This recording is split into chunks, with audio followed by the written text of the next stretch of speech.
بسم اللہ الرحمن الرحیم۔ محترم ناظرین، وضو کے بعد آسمان کی طرف انگلی اٹھانے سے کیا ملتا ہے اور ایسا کرنا کیوں ضروری ہے؟ ناظرین، جیسا کہ حدیث شریف کا مفہوم ہے کہ صفائی نصف ایمان ہے، ایک اور جگہ پر نبی کریم صلی اللہ علیہ وآلہ وسلم نے فرمایا کہ جنت کی کنجی نماز ہے اور نماز کی کنجی طہارت و پاکیزگی ہے۔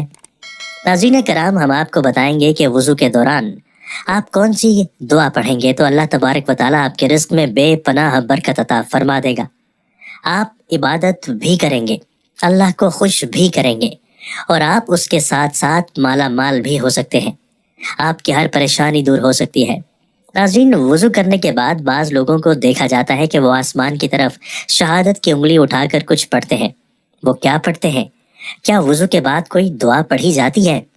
اگر کوئی دعا ہے تو وہ کون سی دعا ہے؟ وضو کرنے کے بعد آسمان کی طرف شہادت کی انگلی اٹھا کر کیا پڑھا جاتا ہے اور اس کے پڑھنے کی فضیلت کیا ہے؟ حضرت انس بن مالک رضی اللہ تعالیٰ عنہ بیان کرتے ہیں کہ نبی کریم صلی اللہ علیہ وآلہ وسلم نے ارشاد فرمایا کہ جس نے وضو کیا اور اچھے طریقے سے مکمل وضو کیا، یعنی وضو کے اندر کسی قسم کی کوئی کمی نہیں چھوڑی، مکمل اچھے طریقے سے وضو کر لیا۔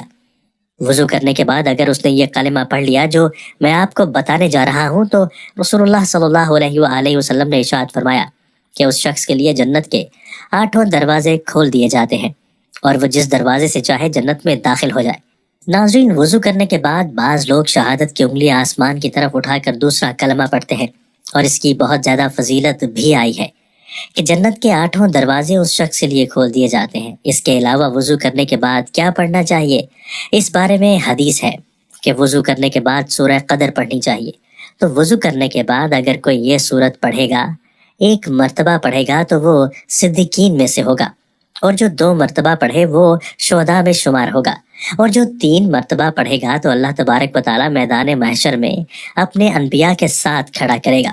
اگر کسی نے 3 مرتبہ سورہ قدر آسمان کی طرف دیکھے بغیر پڑھ لی تو اسے یہ فضیلت عطا کی جائے گی، لیکن اگر کسی نے آسمان کی طرف نظر اٹھا کر سورہ قدر کی تلاوت کر لی تو اس بارے میں آتا ہے کہ اس شخص کی آنکھوں کی نظر کبھی کمزور نہیں ہوگی۔ بعض لوگ جو وضو کرنے کے بعد دوسرا کلمہ پڑھ لیتے ہیں تو اس شخص کے لیے جنت کے 8 دروازے کھول دیے جاتے ہیں۔ تو وضو کرنے کے بعد بعض لوگ شہادت کی انگلی آسمان کی طرف اٹھا کر یہ کلمہ پڑھتے ہیں۔ آپ بھی پڑھا کریں، اللہ تعالیٰ آپ کو بھی یہ اجر و ثواب عطا فرمائے۔ محترم ناظرین، اب ہم آپ کو بتائیں گے کہ وضو کے دوران آپ کون سی دعا پڑھیں گے تو اللہ تعالیٰ آپ کے رزق میں بے پناہ برکت عطا فرما دے گا۔ آپ عبادت بھی کریں گے، اللہ کو خوش بھی کریں گے، اور آپ اس کے ساتھ ساتھ مالا مال بھی ہو سکتے ہیں۔ یہ کس طرح ہوگا؟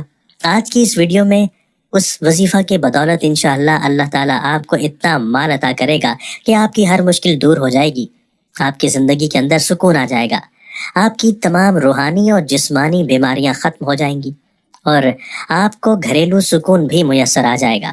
محترم ناظرین، نماز سے پہلے وضو کے دوران آپ نے یہ عمل کرنا ہے۔ اس عمل سے متعلق یاد رہے، قرآن اور حدیث میں بھی وضو کے بہت سے فضائل بیان ہوئے ہیں۔ اللہ تعالیٰ فرماتا ہے کہ اے ایمان والو، جب تم نماز پڑھنے کا ارادہ کرو تو اپنے منہ اور کونیوں تک ہاتھوں کو دھو لو، اور سروں کا مسح کرو، اور ٹخنوں تک پاؤں دھو لو۔ اور اسی طرح احادیث کے اندر بھی آتا ہے کہ رسول اللہ صلی اللہ علیہ وآلہ وسلم فرماتے ہیں، قیامت کے دن میری امت اس حالت میں بلائی جائے گی کہ منہ اور ہاتھ پاؤں آثار وضو سے چمکتے ہوں گے، تو جس سے ہو سکے چمک زیادہ کرے۔ لہٰذا ناظرین کرام، آپ نے اچھی طرح سے وضو کرنا ہے۔ وضو کے بعد آپ نے وضو والی دعا یعنی کلمہ شہادت پڑھنا ہے۔ اس کے بعد آپ نے یہ دعا پڑھنی ہے، یعنی ترجمہ: اے اللہ، میرے لیے میرے گناہ بخش دے، اور میرے لیے میرا گھر وسیع کر دے، اور میرے لیے رزق میں برکت ڈال دے۔ محترم ناظرین، آپ وضو کے دوران بھی یہی دعا مسلسل پڑھتے رہیں۔ یہ عمل چند سیکنڈ کا ہے، لیکن اس کی تاثیر، کمالات اور فوائد بے پناہ ہے۔ لہٰذا وضو کرتے ہوئے یہی مسنون دعا آپ نے پڑھنی ہے۔ حضرت معاذ بن جبل رضی اللہ تعالیٰ عنہ سے روایت ہے کہ رسول کریم صلی اللہ علیہ وآلہ وسلم نے ارشاد فرمایا کہ جو شخص وضو کی حالت میں ذکر کرتے ہوئے سو جائے، اور پھر جب رات کے کسی پہر اس کی آنکھ کھلے یا بستر پر وہ کروٹ لے، اس وقت وہ اللہ تعالیٰ سے دنیا و آخرت کی بھلائی کی جو بھی دعا مانگے گا، اللہ تعالیٰ اس کو ضرور عطا فرمائیں گے۔ اسی طرح آپ صلی اللہ علیہ وآلہ وسلم نے یہ بھی ارشاد فرمایا کہ کیا میں تمہیں ایسی چیز نہ بتا دوں جس کے سبب اللہ تعالیٰ خطائیں معاف فرما دے اور درجات بلند کرے؟ تو صحابہ کرام رضوان اللہ علیہم اجمعین نے عرض کی، ہاں یا رسول اللہ صلی اللہ علیہ وآلہ وسلم۔ تو آپ صلی اللہ علیہ وآلہ وسلم نے فرمایا، جس وقت وضو ناگوار ہوتا ہے اس وقت وضو کامل کرنا اور مسجدوں کی طرف قدم کی کثرت اور ایک نماز کے بعد دوسری نماز کا انتظار، اس کا ثواب ایسا ہے جیسا کفار کی سرحد پر اسلامی شہروں کی حمایت کے لیے گھوڑا باندھے گا۔ بلکہ صحیح مسلم میں ابو ہریرہ رضی اللہ تعالیٰ عنہ سے مروی ہے کہ رسول اللہ صلی اللہ علیہ وآلہ وسلم فرماتے ہیں کہ مسلمان بندہ جب وضو کرتا ہے تو کلی کرنے سے منہ کے گناہ گر جاتے ہیں، اور جب ناک میں پانی ڈال کر صاف کیا تو ناک کے گناہ نکل جاتے ہیں، اور جب منہ دھویا تو اس کے چہرہ کے گناہ نکلے یہاں تک کہ پلکوں کے نکلے، اور ہاتھ دھوئے تو ہاتھوں کے گناہ نکلے یہاں تک کہ ہاتھوں کے ناخنوں سے نکلے، اور جب سر کا مسح کیا تو سر کے گناہ نکلے یہاں تک کہ کانوں سے نکلے، اور جب پاؤں دھوئے تو پاؤں کی خطائیں نکلیں یہاں تک کہ ناخنوں سے بھی خطائیں نکل گئیں۔ لہٰذا محترم ناظرین، سب سے پہلے آپ نے وضو کی نیت کرنی ہے، پھر بسم اللہ پڑھنی ہے۔ جو شخص بسم اللہ کر کے وضو شروع کرتا ہے، جب تک اس بندے کا وضو رہتا ہے اللہ تعالیٰ کے فرشتے اس کے نامہ اعمال میں نیکیاں لکھتے رہتے ہیں۔ تو اس لیے بسم اللہ کے ساتھ آپ نے وضو کرنا ہے۔ یاد رہے کہ ہر حصے کو آپ نے اچھی طرح سے دھونا ہے تاکہ کوئی بھی جگہ خشک نہ رہے۔ نبی کریم صلی اللہ علیہ وآلہ وسلم نے ارشاد فرمایا کہ جو شخص اچھی طرح سے وضو کرتا ہے اللہ تعالیٰ اس کے تمام گناہوں کو مٹا دیتا ہے۔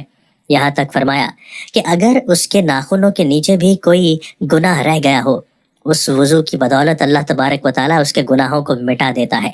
اللہ تعالیٰ سے دعا ہے کہ وہ ہم سب کو عمل کرنے اور توبہ و استغفار کرنے کی توفیق عطا فرمائے، اور ہمیں 5 وقت نماز با جماعت ادا کرنے کی توفیق عطا فرمائے، اور جو ہمارے مسلمان بہن بھائی اس دنیا سے رخصت ہو گئے ہیں ان سب کی مغفرت فرمائے۔